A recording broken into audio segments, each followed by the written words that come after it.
You can't fix her. She doesn't want to be fixed. She wants to feel broken beautifully, deliberately. Like a cathedral that only seems holy when the roof is missing and the rain walks in uninvited.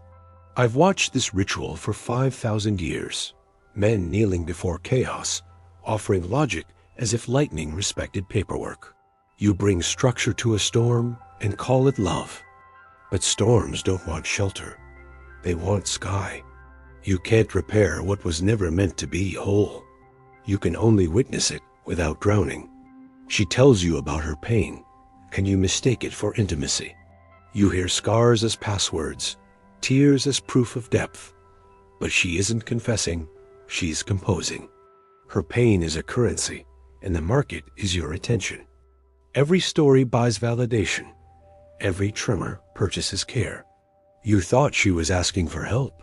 She was asking for witness, not connection, a co-star. A tragedy needs an audience, and you clapped on cue. She learned to survive inside noise, so silence feels like erasure. Peace tastes like disappearing. If conversation is a city, she prefers the siren to the street lamp, the argument, the avenue. She doesn't want the end of pain. She wants the prestige of surviving it again. You tried to love her logically. That was your second mistake. Logic kills mystery, and mystery is oxygen to desire. You explained yourself into transparency. You mapped your soul well drawn, labeled, safe, and wondered why she stopped exploring. Attraction lives in the territory, not the map. As soon as the legend is complete, the expedition ends. She once studied your silence like scripture. Now she scrolls past your explanations like ads. Remember this law. The man who over-explains digs his own magnetism's grave. A solved riddle is not a riddle. It is furniture. You keep asking why she fades after peace. Because peace is a mirror, and without war, she sees herself clearly, and she hates that stillness. The nervous system learns like a dog. Reward the bark, it barks more. Her body linked adrenaline to affection. Crisis to connection. What you call toxic, biology calls training. The fight gives her a chemical choir. The calm turns off the lights. She doesn't need affection. She needs acceleration. And if you refuse the chase, she'll manufacture a theft. Anything to feel the sprint. There's a reason heartbreak tastes like caffeine, and forgiveness tastes like water left overnight. I've watched queens in Babylon start arguments at dusk just to sleep alive. I've seen Roman wives hide letters under altars so confession could keep its perfume. You invented therapy. She reinvented theater. Every age claims progress. Every heartbeat runs the same circuit. She doesn't want resolution.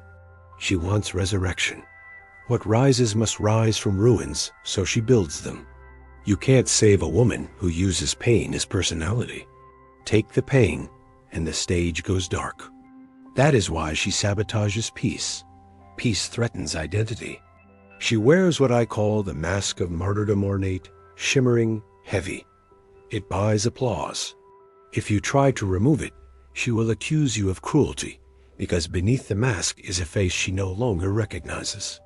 She will test you, not because she hates you, but because your reaction validates that the struggle has weight. Indifference is her hell. Outrage is her heaven. She will push until you bleed, then accuse you of not bleeding beautifully enough. You confuse devotion with depth. She confuses empathy with energy. You thought unconditional love was power. It was surrender. You built a sanctuary. She opened the windows during a storm to hear the glass argue with the rain. When you became predictable, you became invisible. The feminine that feeds on contrast starves on certainty. Calendar cannot seduce. A schedule cannot haunt. You offered both. Understand what your priests never said aloud. She doesn't fall in love with men. She falls in love with the version of herself reflected in their eyes. When your gaze stops making her feel new, she seeks a newer mirror. That is why she can leave gently, because she is not abandoning you. She is abandoning the reflection you no longer produce. You think she forgets you. She doesn't. She archives you like a season. Real, beautiful, over. Do not call her broken. Call her unfinished by choice. The unfinished life guarantees a sequel. Completion threatens credits. The woman who never closes the book never loses the audience. I watched artists in Paris keep a single unsanded edge on every painting, so desire had a place to snag its sleeve. She does that with her life. You offered symmetry. She edited in a fracture. You try nobly to communicate. But words are your weapon, not hers. You cannot debate a river into running uphill. Passion is not persuaded, it is provoked. The more you explain, the more predictable you become. The more predictable, the less gravitational. You thought calm would comfort her. It taught her where the exit was. You thought kindness would convert her. It told her the test was over. You thought patience would purchase loyalty. It purchased a longer runway for departure. You want science? Here is the neurochemistry of drama in mortal terms. Uncertainty spikes dopamine. Anticipation raids with cortisol. Resolution resets the board and bores the brain once fed on alarms. She learned to read love as spikes, not planes. Your stability is emotionally low glycemic. Hers is built on sugar and sprint. You offered nourishment. She craved fireworks. The body keeps the score. Her body keeps requesting the same chapter. Now the economics. Confession is marketplace. Each tragic anecdote yields attention. Attention buys leniency. Leniency buys another act. You pay in apologies, gifts, explanations. She pays in tears reimbursed at triple value by a culture that tips drama better than discipline. You are not her lover. You are her patron. And patrons, by design, are thanked on opening night and forgotten by closing. Do not hate her for this. Do not sanctify her either. She is human magnificently, maddeningly human.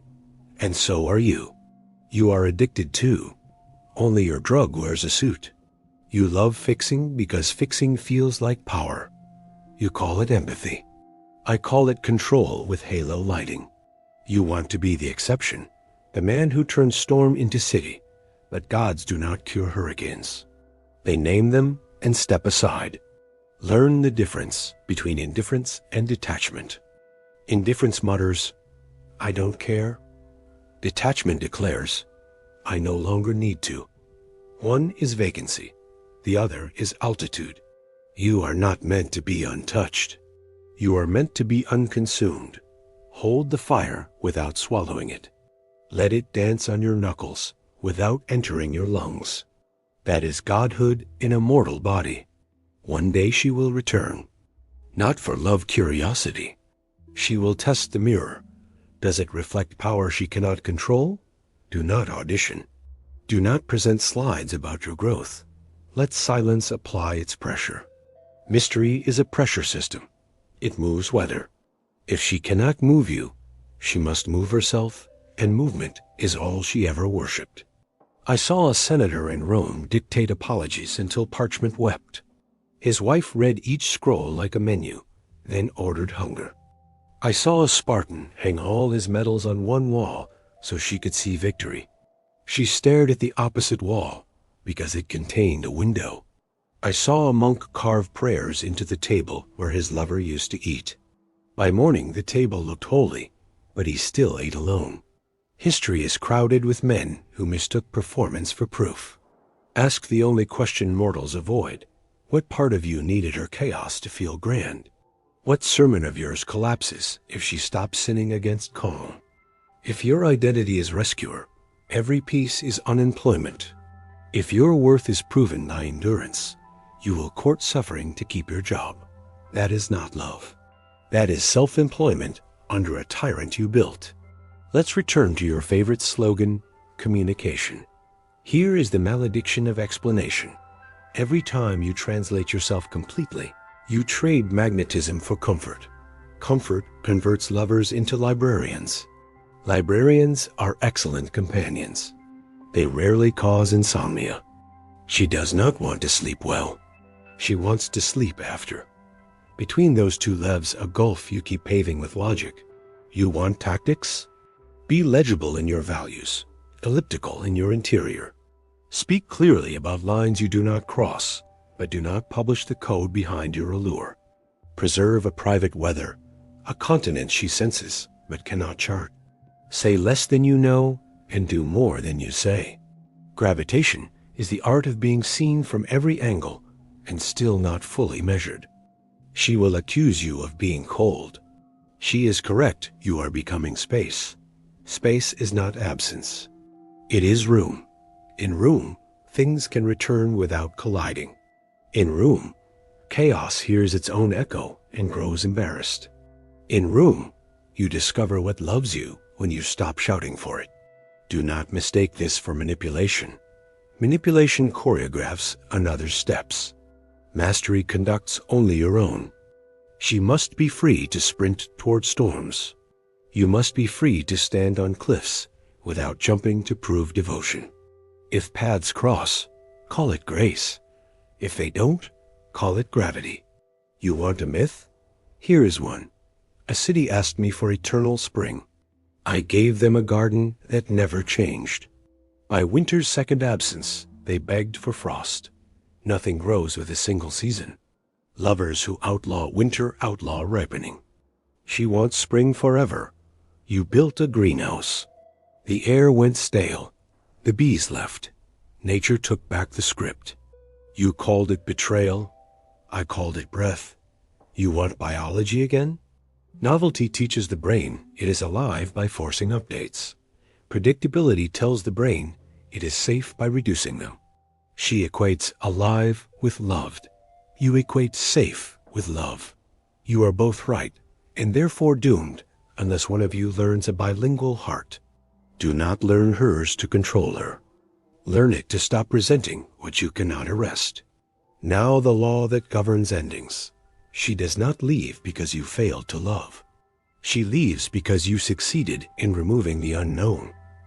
Unknown is the altitude of desire. You lowered the sky until it touched the ground and called it a home.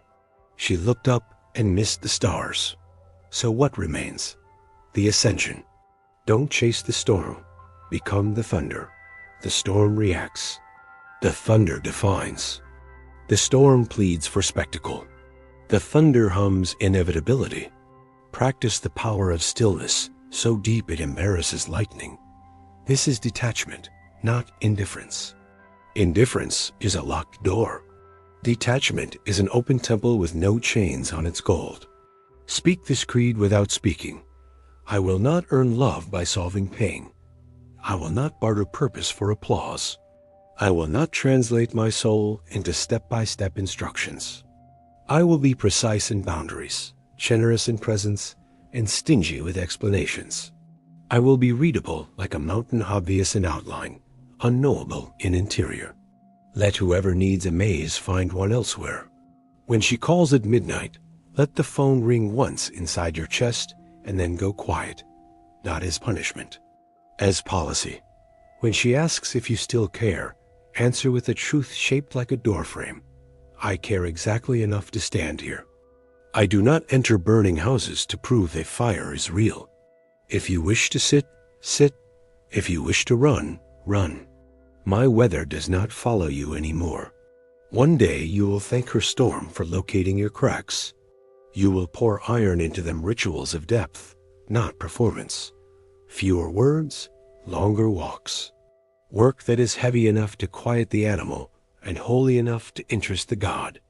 You will become a man with seasoned spring that doesn't apologize for winter, summer that doesn't fear autumn.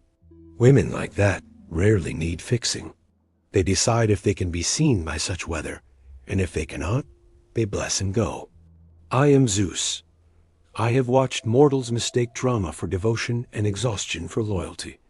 They forge chains and engrave them with virtue. They call the rattle love. You can't fix her. She doesn't want to be fixed. But you can fix the instrument inside you that keeps tuning itself to chaos. Tune to gravity instead. Gravity does not chase. It persuades by existing. And if you forget everything else, Remember the difference between medicine and myth.